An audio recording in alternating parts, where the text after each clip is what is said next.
Hey guys, this is a build showcase or demonstration for a pretty simple build in the Slormancer. It doesn't require a lot of different gear and um, difficult to get stuff. And I'm primarily motivated to make this build because I've seen a bunch of people complain that they get into the end game of the Slormancer, they complete the story, they go through some stuff, and they're like, hey, I have a hard time progressing through the game. I don't get the right Slorm Reapers. I don't get the right legendary gear, and it is super hard for me to progress right to the next power level, and it's just super difficult. It is just really frustrating, and I think that is a pretty natural response, especially if you're an action RPG enjoyer.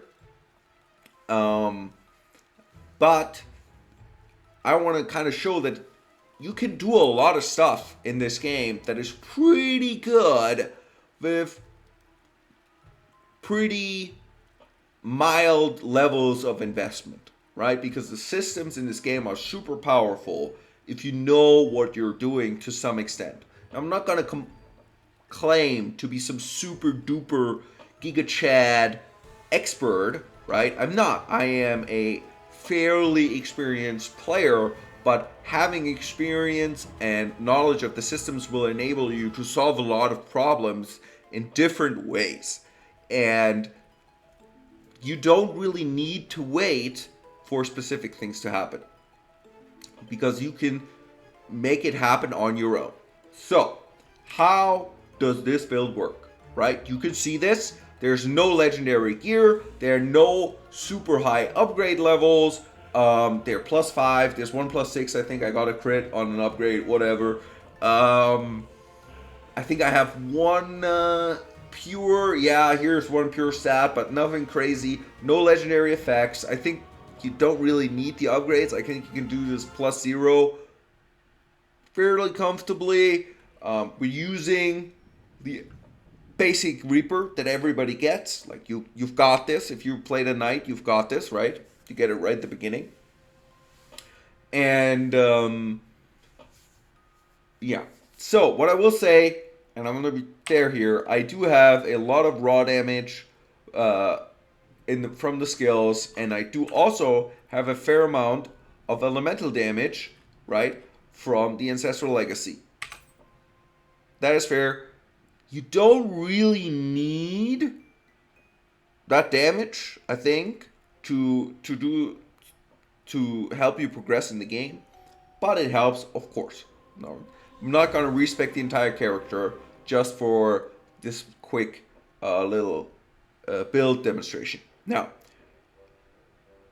what is this build about? So this build is essentially about ancestral strikes, trigger ancestral strike effects, with pretty minimal investment and pretty sort of like minimal stuff. And we can see this here. Our primary defensive layer is going to be the shield globes. We're going to trigger the shield globes through ancestral strikes, right? Then, as you guys can see, when we look at the damage, we have a bunch of raw damage, like 15,000 raw damage and 16,000 right around, right? 16,000 elemental damage. And we need to apply those. We're going to be using Inner Fire, right? If you see, I have a bunch of Inner Fire stats. Those are shrewd about the gear here. It's not really that crazy. It's not that important. You want a bunch of chance and a bunch of duration, really just to have a good upkeep. But it's not super crazy. And then elemental damage, we're going to be using the fire imbues here, right? And the fireballs from this ancestral strike effect, right? So that is sort of the basic idea. Now we need to figure out how do we crit and how do we hit ancestral strikes, right? Because that's what the build is about. We don't have the high upgrade levels. We don't have pure stats, which really would help here. We don't get anything from our Slormancer. We don't get any. We get nothing from the Slormancer. So what do? We roll a bunch of crit on our gear. If you can see here, we have 41.5% crit chance. There's a bunch from the gear. There's a bunch from the stats here, right? That's another 10% and a lot of crit damage here. But the crit chance is 40%. And then in the Ancestral Legacies, we have the Comfort Zone, right? And the Comfort Zone gives you 40% crit chance against burning enemies. So that's another 40%. So now we are at right around 80% crit damage, which is a crit chance, which is pretty good. And then Ancestral Strikes, right? Ancestral Strikes are crits on your crits. When you crit, you have the chance to trigger an Ancestral Strike, which our Ancestral Strike chance is 15%. So where do we get this from? We get this from the Ultimatum. The Ultimatum gives us a lock stat into 15% with very few chances of actually modifying this. One of the very few ways is this Momentum rune, right? This Ultima Momentum, and you get the from the Slum Temple rune, which we're going to use to get more Ancestral Strikes, and that gives us around 23% when we have the rune active. And also, we're a knight and we run Hazardous Champion, because Hazardous Champion with Blessed Strikes makes our Ancestral Strike chance lucky, which means it rolls twice, right? So we get, instead of rolling once on every crit, we roll twice on every crit. So that gives us another significant increase. I think it's also about it's like another 7 or 8 or 9% Ancestral Strikes. And we also make our Inner Fire chance lucky, which helps us with our uptime here. And yeah, I know there's a bunch of stuff. It's not like super complicated and involved. We use Hook because everybody uses Hook. It's a great skill. We use it's probably one of the best skills in the game. And we use Whirlwind because it's really good. It gives us Inner Fire damage, gives us block stacks, gives us Tenacity when we're Whirlwinding. Again, we're not Tenacity capped, which can be a little bit janky. That's kind of a thing you can fix through stats fairly easily, right? Or make increase your Tenacity overall. But overall, this is not a super complicated build. Now, does this do RAF 10? I think kind of, but not really. RAF 8, I think, is a pretty easy comfort zone for this build. And that is, for a newer player, I think a pretty easy setup to progress, right? And you can see, especially against swords, got plenty of damage.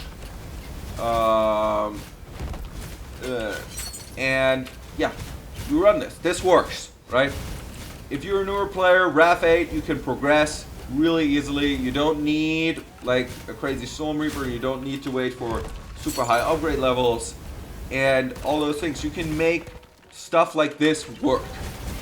Is this the best build in the world? Absolutely not. That's not the point. The point is the game has a lot of tools, right, that allow you to achieve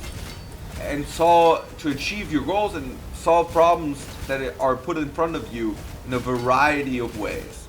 And a lot of the joy, right, and a lot of the fun of the Slormancer really comes from, hey, let's explore the different systems of the game and let's play around with all these different options, right? The game wants you to do this. It's very easy to swap stuff out, to change stuff, right? It is super quick and it's very easy to do, so you can try stuff, right? So you can try stuff and you can really experiment, and through experimentation and trying different stuff, you will learn the systems. And as you learn the different systems, right, you see what works, what doesn't work, how different things interact with each other, and that then is a really fun thing to do on its own, right? It allows you to explore the systems. But once you explore these different systems, you sort of develop heuristics. Oh, this is kind of the thing that works. And maybe if I find another thing, I can make that work with the thing that I really like or that I know works, and then it's really cool. And you have this constant mode of finding cool things and then not only exploring the cool thing in itself, but also combining different ideas, and that is really how I have the most fun with the game. It's not, hey, let's make the most powerful character ever, which is pretty cool. I'm not saying that can't be cool, and I've definitely min-max built a lot more than this, obviously. But a lot of it is about, hey, there's this weird little thing, let's try that, and let's try this. And it is super fun. And you can express yourself in that way as well, right? It's not just the exploration, but you can express different cool ideas. And that is something that I think is really creatively satisfying in this game, right? So when you're playing and you just hit the end game, do not worry about, hey, I have to hit RAF 10 right away, right? Because you don't. You have a lot of things that you can learn on the way, and that knowledge of the systems, right, will benefit you as you progress and will allow you to have a lot of really cool experiences if you let yourself sort of enjoy the moment, right? And that is really something that I want players to take away from this video. Hey, this is a pretty simple setup, right? This is a pretty basic setup, I would say. But it still does something. And you can do this, right, on your way. And clearly, this isn't a fully min-max build. Obviously, I'm not like, oh, you should definitely play this. But you can. This is a kind of a starting point for you to work off from. Right? So, as you can see, that really works. And could you do this on RAF 9? Probably. Yeah, you'll die sometimes, I think, like fairly regularly. It's going to take a while to kill singular large enemies, but probably will work. RAF 10 would be a real struggle, I think. But that is also with a Reaper that gives us nothing. Now, maybe we can equip a Reaper, right? That gives us a lot, right? We have a bunch of inner fire. We have this inner fire Reaper here. Let's see, maybe. Let's try RAF 10. Right?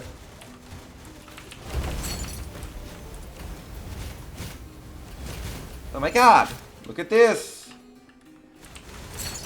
And even this, right, it's not the craziest build in the world. This is not, ooh, look at this, you should definitely play this build. What I'm trying here is like, hey, right, there is a lot of mechanics, and the way that you learn about this and the way that you make cool builds is by playing the game and trying a bunch of stuff out.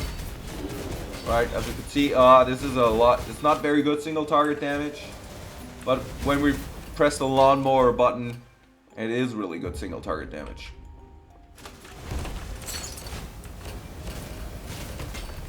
Right, so guys, this is basically the build. It is not that complicated. My advice to you is don't sweat it too much. Play the game and just